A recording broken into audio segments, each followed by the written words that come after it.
اللهم اجعل في قلبي نورا۔ ایک انکشاف۔ واپسی پر مملکت تاتار کی حدود عبور کرنے کے بعد طاہر اور اس کے ساتھی خوارزم کی سرحد پر ایک چھوٹے سے شہر میں داخل ہوئے۔ یہ شہر قوقند کے جنوب مشرق میں کوئی 100 میل کے فاصلے پر خوشحال کاشتکاری اور تاجروں سے آباد تھا۔ آس پاس کی سرحدی چوکیوں کی حفاظت کے لیے اس شہر میں قریباً 5000 سپاہی رہتے تھے۔ بغداد سے قراقرم جاتے ہوئے بھی طاہر اس شہر سے گزرا تھا، اور شہر کے عامل کے علاوہ شہر کے چند معززین کو اس کے ساتھ گہری عقیدت ہو چکی تھی۔ شہر کے عامل نے پہلے کی طرح اب کی بار بھی اسے اپنے گھر پر ٹھہرایا۔ شہر کے باشندے تاتاریوں کی وجہ سے سخت پریشان تھے، چنانچہ طاہر کی آمد کی خبر سنتے ہی شہر کے چند سرکردہ فوجی افسر اور تاجر گورنر کے مکان پر آ پہنچے۔ طاہر نے ان کے سامنے مختصر حالات بیان کیے اور انہیں تسلی دی کہ خلیفہ کے پیغام کے باوجود اگر تاتاریوں نے سلطنت خوارزم پر حملہ کیا تو بغداد اپنے تمام ذرائع سے خوارزم کی مدد کرے گا۔ ایک تاجر نے سوال کیا، کیا آپ کو چنگیز خان کے وعدے پر یقین ہے؟ طاہر نے جواب دیا، نہیں، اور یہی وجہ ہے کہ میں اہل بغداد کو آنے والے خطرات سے آگاہ کرنے کے لیے بہت جلد وہاں پہنچنا چاہتا ہوں۔ گورنر نے سوال کیا، اگر آپ برا نہ مانیں تو میں ایک بات کہنا چاہتا ہوں۔ کہیے۔ بعض لوگوں کا خیال ہے کہ مشکل کے وقت خلیفہ ہمارے لیے نیک دعاؤں سے زیادہ کچھ نہ کریں گے۔ ہمارے لیے ان کی طرف سے یہ بھی ایک بہت بڑی مدد ہوگی، لیکن چند لوگ ایسے بھی ہیں جو شک کرتے ہیں کہ خلیفہ نے چنگیز خان کے نام تازہ پیغام اس لیے بھیجا کہ ان کا ایک خط جس میں انہوں نے چنگیز خان کو خوارزم پر حملہ کرنے کی ترغیب دی تھی پکڑا جا چکا ہے۔ خلیفہ کو یہ ڈر پیدا ہوا کہ اس خط کی خبر مشہور ہوتے ہی نہ صرف عالم اسلام میں ان کی رہی سے ہی عزت ختم ہو جائے گی، بلکہ بغداد کے عوام میں بھی بے چینی پھیل جائے گی۔ چنانچہ انہوں نے ایک طرف بغداد میں خوارزم کے سفیر اور دوسری طرف آپ جیسے لوگوں کو مطمئن کرنے کے لیے آپ کو دوسرا پیغام دے کر روانہ کر دیا، اور اب شاید موقع پا کر چنگیز خان کو یہ پیغام بھیجنے کی کوشش کریں گے کہ میں نے حالات سے مجبور ہو کر تمہیں دھمکی دی تھی، تم میری طرف سے مطمئن رہو۔ طاہر نے جواب دیا، خلیفہ کے خلاف ایسے شبہات کا اظہار آپ کو زیب نہیں دیتا، تاہم اگر خدا نخواستہ آپ کے خدشات صحیح بھی ہوں تو بھی آپ کو یقین دلاتا ہوں کہ حالات خلیفہ کو اپنی بات پر قائم رہنے پر مجبور کر دیں گے۔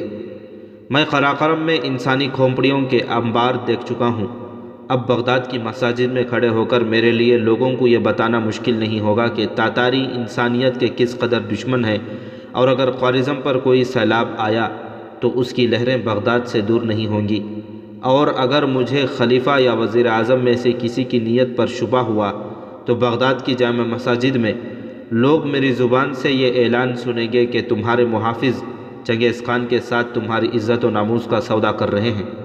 لیکن مجھے یقین ہے کہ یہاں تک نوبت نہیں آئے گی۔ خلیفہ کو اگر خوارزم کے ساتھ ہمدردی نہ بھی ہو تو بھی بغداد کو بچانے کے لیے وہ یقیناً خوارزم شاہ کے ساتھ تعاون کرنے پر مجبور ہوگا۔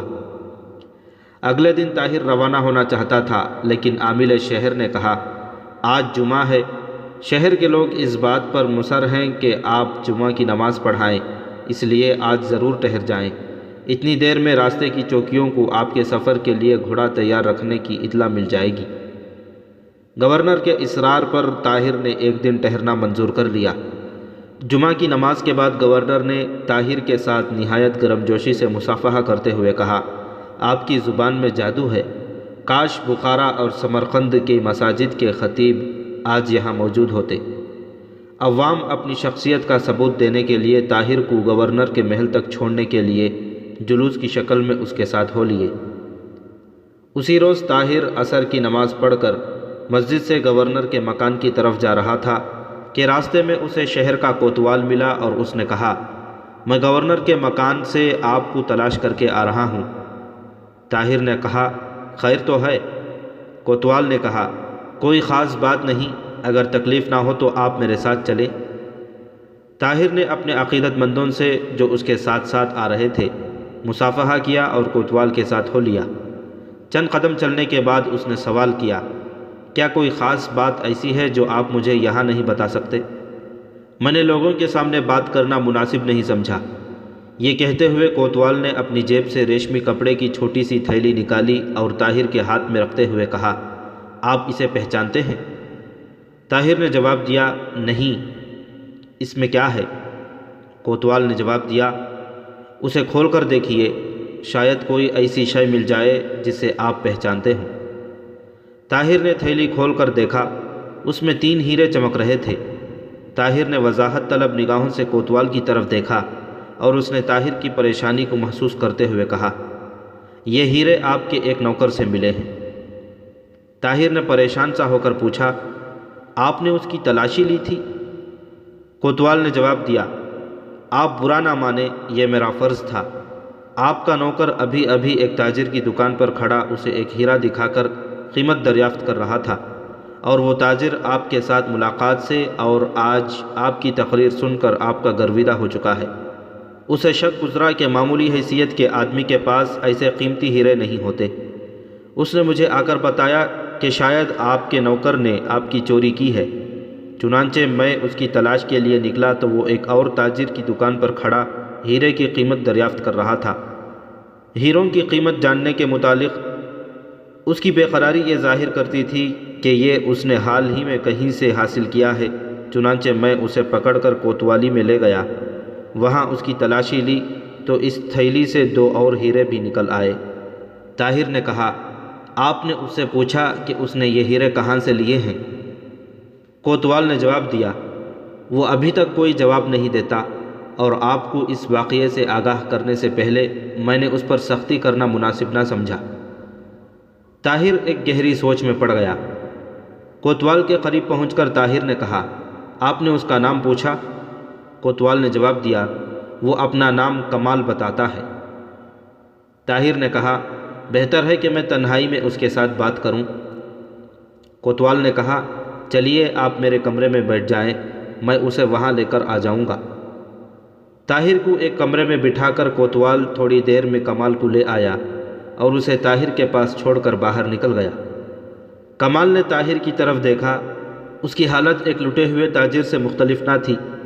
اس نے ایک لمحے کے لیے آنکھیں پھاڑ پھاڑ کر طاہر کی طرف دیکھا اور کانپتی ہوئی آواز میں کہا، وہ ہیرے میرے ہیں۔ طاہر نے اٹھ کر تھیلی اس کے ہاتھ میں دے دی اور کہا، گھبراؤ نہیں، میں صرف یہ جاننا چاہتا ہوں کہ یہ تم نے کہاں سے لیے ہیں؟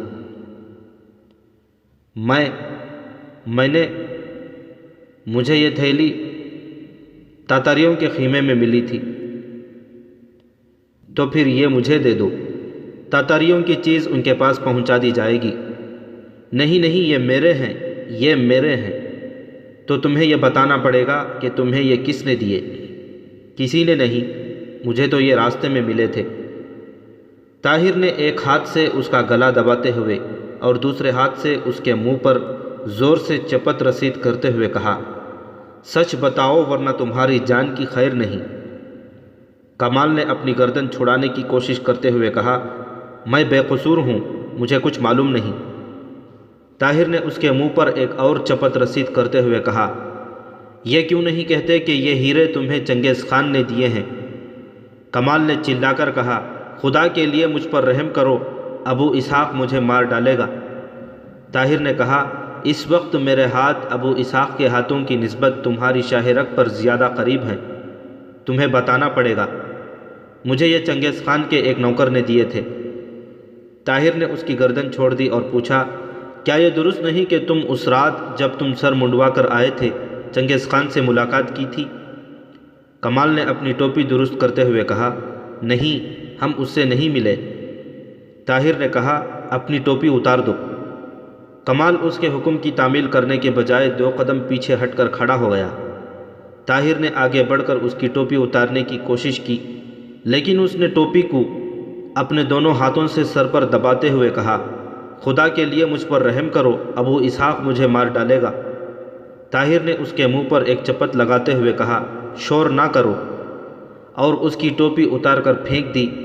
کمال کی کھوپڑی سے سیاہ روغن کسی حد تک اتر چکا تھا اور چھوٹے چھوٹے بالوں میں طاہر کو سرخ رنگ کے چند عجیب و غریب نشانات دکھائی دیے۔ غور سے دیکھنے پر اسے یہ نشانات عربی زبان کے دھندلے حروف نظر آنے لگے۔ چند لمحات کے لیے طاہر کا خون منجمد سا ہو کر رہ گیا۔ سرخ رنگ کی تمام تحریر پڑھے بغیر وہ یہ محسوس کر رہا تھا کہ بغداد سے عالم اسلام کو خون کے سمندر سے غسل دینے کی سازش مکمل ہو چکی ہے، اور اسے اپنی تمام احتیاط کے باوجود اس ناپاک مقصد کے لیے اعلی کار بنایا گیا ہے۔ اس نے اپنے ہونٹ کاٹتے ہوئے کمال کی ٹوپی اس کے سر پر رکھ دی اور اسے بازو سے پکڑ کر باہر نکل آیا۔ کوتوال باہر کھڑا تھا۔ طاہر نے اس سے کہا، میں آپ کا شکر گزار ہوں، اب اگر آپ کو اعتراض نہ ہو تو میں اسے اپنے ساتھ لے جانا چاہتا ہوں۔ کوتوال نے کہا، آپ اپنے مجرم کو سزا دینے یا معاف کرنے کا حق رکھتے ہیں، لیکن میں آپ کو ایسے ساتھیوں سے محتاط رہنے کا مشورہ دوں گا۔ طاہر نے جواب دیا، آپ یقین کیجئے کہ میں ایسے مجرموں کو معاف کرنے کا عادی نہیں۔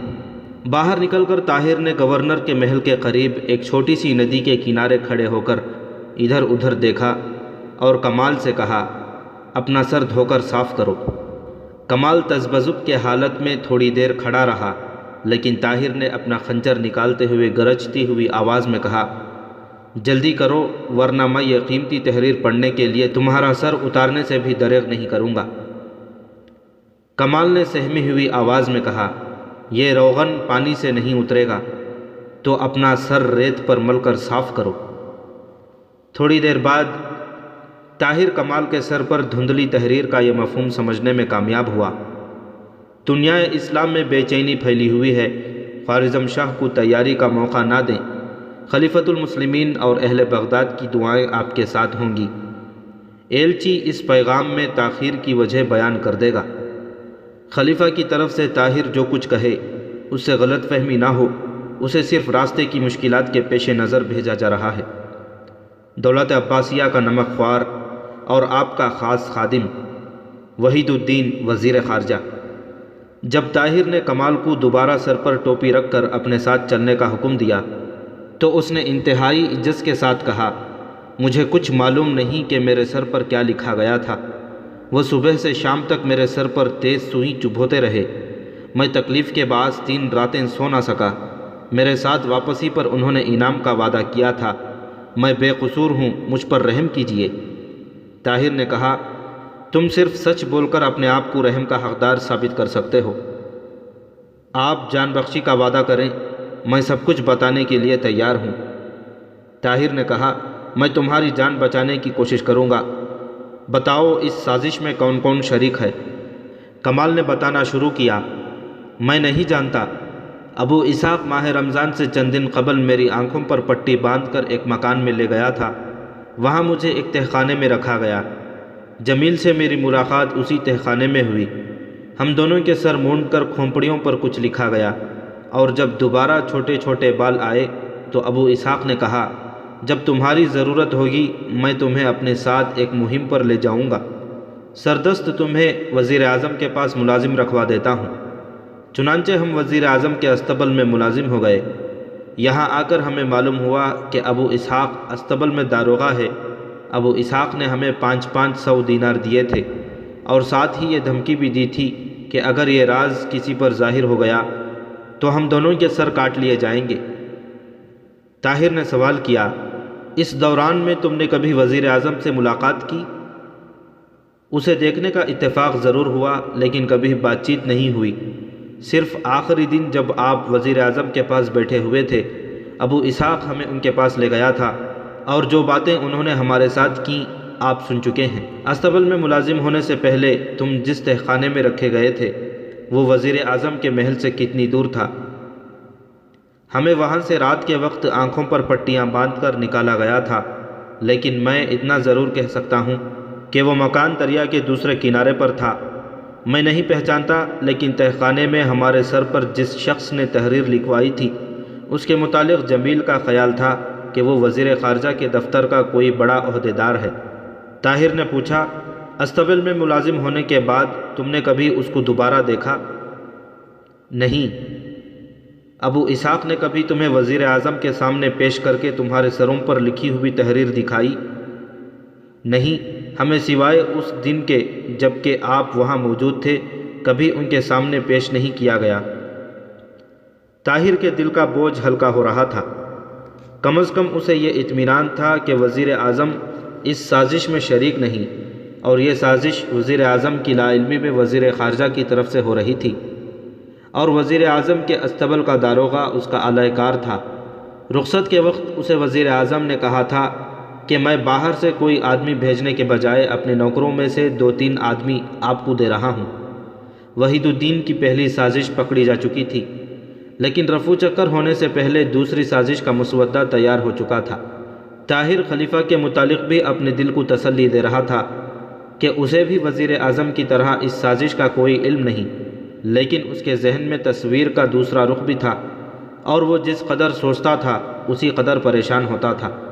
جب خوش فہمی بدگمانی میں تبدیل ہونے لگتی تو وہ یہ سوچتا ممکن ہے کہ یہ سب کچھ وزیر اعظم کے ایما پر ہوا ہو، اور اس نے احتیاطاً ان لوگوں کو اپنوں سے دور رکھا ہوتا کہ اگر یہ پہلے ایلچی کی طرح پکڑے جائیں تو کوئی ایسا ثبوت نہ دے سکیں جس سے وزیر اعظم کی اس سازش میں شرکت ثابت کی جا سکے۔ لیکن اس کے دل کی فیاضی وزیر اعظم کے خلاف ایسے شبہات کی تردید کر دیتی۔ اس نے پھر کمال سے پوچھا، کیا اس دوران میں تم نے کبھی خلیفہ سے ملاقات کی؟ نہیں۔ اس شام تمہیں چنگیز خان کے سامنے پیش کیا گیا تھا؟ ہاں، ابو اسحاق ہمیں چنگیز خان کے مسلمان ملازم کے پاس لے گیا، اور اس نے سر منڈوانے کے بعد ہمیں چنگیز خان کے سامنے پیش کر دیا۔ تم نے جمیل اور ابو اسحاق کے سر پر لکھی ہوئی تحریر پڑھی؟ جمیل کے سر پر اس تحریر کا فارسی ترجمہ تھا، اور ابو اسحاق کے سر پر چینی زبان میں کچھ لکھا ہوا تھا، وہ بھی شاید اسی کا ترجمہ ہے۔ طاہر نے کہا، تم چلو، میں تمہارے پیچھے پیچھے آتا ہوں، لیکن ابو اسحاق پر کوئی بات ظاہر کرنے یا بھاگنے کی کوشش کی تو تمہارے لیے بہت برا ہوگا۔ کمال کوئی بات کہے بغیر طاہر کے آگے آگے چل دیا۔ طاہر ایک گہری سوچ میں آہستہ آہستہ قدم اٹھاتا ہوا حاکم شہر کے محل میں داخل ہوا۔ اپنے کمرے کے بجائے وہ دوسرے کمرے کے دروازے پر جہاں اس کے ساتھی ٹھہرائے گئے تھے رک گیا۔ دروازے کا ایک کیواڑ بند اور ایک کھلا۔ کمال طاہر کا اشارہ پا کر اندر داخل ہوا تو ابو اسحاق نے چلا کر کہا، تم بہت بے وقوف ہو، ہم نے سارا شہر چھان مارا، آخر کہاں تھے تم؟ کمال نے سہمی ہوئی آواز میں جواب دیا، میں یہیں تھا۔ تم نے طاہر کو دیکھا؟ طاہر؟ کیا وہ یہاں نہیں ہے؟ تم جدھر جی چاہتا ہے منہ اٹھا کر چل دیتے ہو، اگر ہم پر کوئی مصیبت آئی تو وہ تمہاری وجہ سے ہوگی۔ طاہر چپکے سے کمرے میں داخل ہوا اور ابو اسحاق نے جلدی سے کہا، ہم آپ کے متعلق باتیں کر رہے تھے، میں بہت پریشان تھا۔ طاہر نے اس کے سوال کا جواب دینے کے بجائے کہا، تمہیں اور تمہارے ساتھیوں کو صفائی سے اس قدر نفرت کیوں ہے؟ میرے خیال میں ابھی تک تم میں سے کسی نے سر دھو کر وہ سیاہ روغن اتارنے کی کوشش نہیں کی۔ ابو اسحاق نے اپنی پریشانی پر قابو پانے کی کوشش کرتے ہوئے جواب دیا، ہم تاتاریوں کا یہ تحفہ بغداد لے جانا چاہتے ہیں۔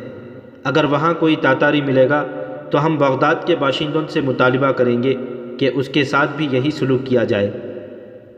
طاہر نے کہا، ذرا اپنی ٹوپی اتار دو۔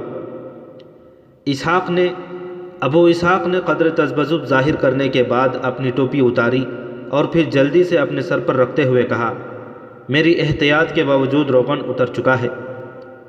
بغداد میں سیاہ روغن کی کمی نہیں، تم یہاں اپنا سر دھو کر صاف کر لو اور بغداد پہنچ کر سر پر تازہ سیاہی مل لینا۔ اور جمیل، ذرا تمہارا سر بھی دیکھوں۔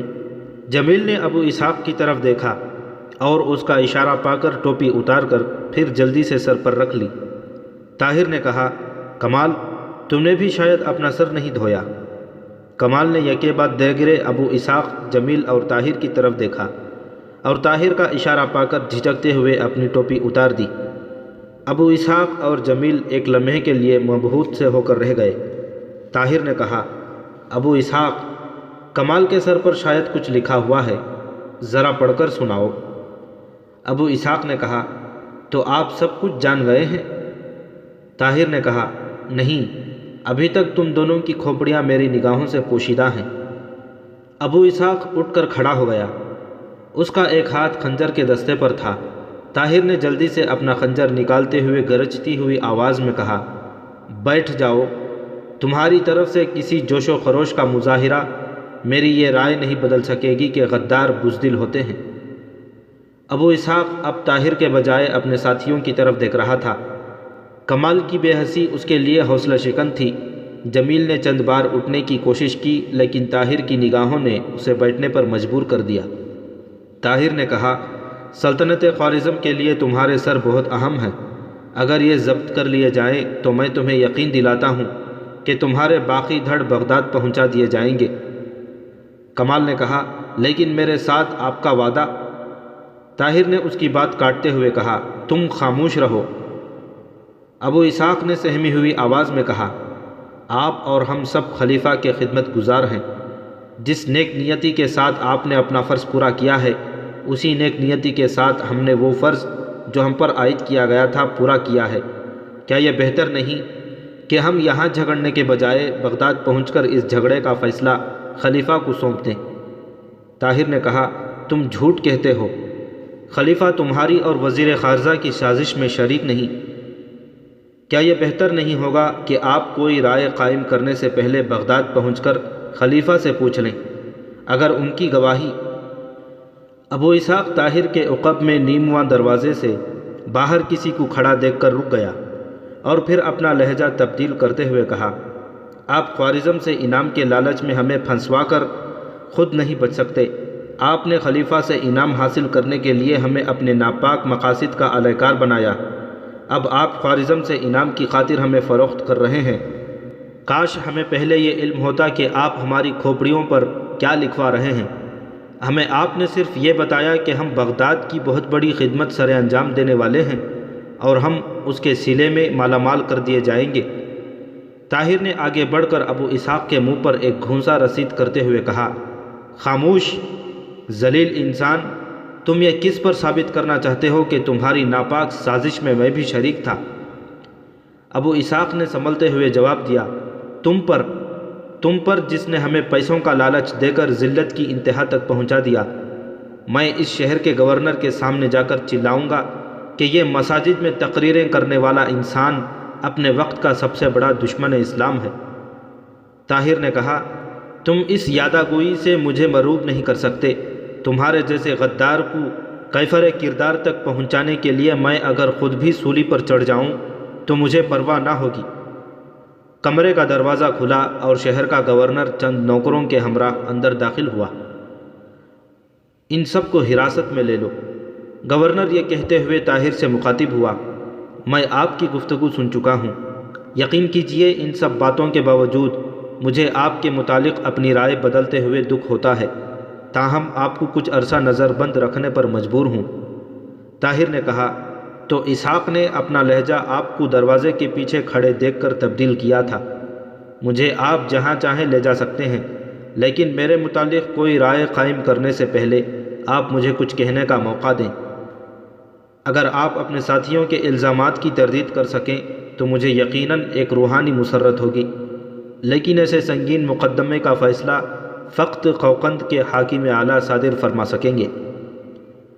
عامل شہر نے اپنے ساتھیوں کو حکم دیا کہ وہ طاہر کے ساتھیوں کو بیڑیاں پہنا دیں اور طاہر کو ساتھ لے کر دوسرے کمرے میں چلا گیا۔ طاہر کا طویل بیان سننے کے بعد اس نے کمال کو پیش کرنے کا حکم دیا اور اس سے چند سوال پوچھنے کے بعد طاہر سے مخاطب ہو کر کہا، جہاں تک میرا تعلق ہے آپ کے بارے میں میرے شبہات بہت حد تک دور ہو چکے ہیں، لیکن میں پہلے عرض کر چکا ہوں کہ حاکم اعلیٰ کے احکامات حاصل کیے بغیر میں کوئی فیصلہ نہیں کر سکتا۔ میں آج ہی ان کے پاس اپنا ایک ایلچی روانہ کر رہا ہوں۔ آپ کے ساتھ میں اتنی رعایت کر سکتا ہوں کہ آپ کو بیڑیاں نہ پہنائی جائیں گی، لیکن آپ کو قلعے میں نظر بند رکھنے پر مجبور ہوں۔ آپ کے ساتھیوں کو ان کے سروں کا معائنہ کرنے کے بعد قید خانے میں بھیجا جائے گا۔ شام کے وقت گورنر کا ایلچی قوقند کے حاکم اعلیٰ کے پاس اس شہر کے عامل کا پیغام لے کر روانہ ہو چکا تھا۔ حاکم شہر نے اپنے مکتوب میں ملزم کی وکالت کے الزام سے بچنے کی کوشش کرتے ہوئے اس کی معصومیت کا اعتراف کیا تھا۔ قریباً 1.5 ہفتے کی نظر بندی کے بعد طاہر کو چند سپاہی تلواروں کے پہرے میں عامل شہر کے پاس لے آئے اور اس نے طاہر کو بتایا کہ قوقند کے حاکم اعلیٰ تیمور ملک کا جواب آ گیا ہے، آپ کو وہاں جانا پڑے گا۔ اور میرے ساتھی حاکم شہر نے جواب دیا، وہ بہت دور جا چکے ہیں۔ آپ کا مطلب؟ میرا مطلب یہ ہے کہ تیمور ملک نے ان کی بجائے ان کے سروں کا مطالبہ کیا تھا اور میں ان کے حکم کی تعمیل پر مجبور تھا۔ نہیں، آپ جلد بازی سے کام نہ لیں۔ بغداد میں اس سازش کے تمام بانیوں کو پکڑنے کے لیے ان کا زندہ رہنا ضروری ہے۔ میں کہہ چکا ہوں کہ اس حکم کی تعمیل کی جا چکی ہے، لیکن کمال اور شاید جمیل بھی اس سزا کا مستحق نہ تھا۔ میں ان کے بدلے اپنا سر کٹوانے کو تیار نہ تھا، اور اس کے علاوہ آپ کی بھلائی بھی اسی میں تھی۔ آپ خواہ مخواہ اپنے ساتھیوں کی صفائی پیش کرتے، اور تیمور ملک آنکھوں سے دیکھنے کے بعد کانوں کی تصدیق کی ضرورت محسوس کرنے کا عادی نہیں۔ اور اگر آپ کو یہ خیال ہے کہ کمال آپ کی صفائی پیش کر سکتا تھا تو اس کی کمی میں نے پوری کر دی ہے۔ میں نے تیمور ملک کو ذوالجلال کے دیدار کی تڑپ لیے کچھ لوگ جو ہم سے بہت دور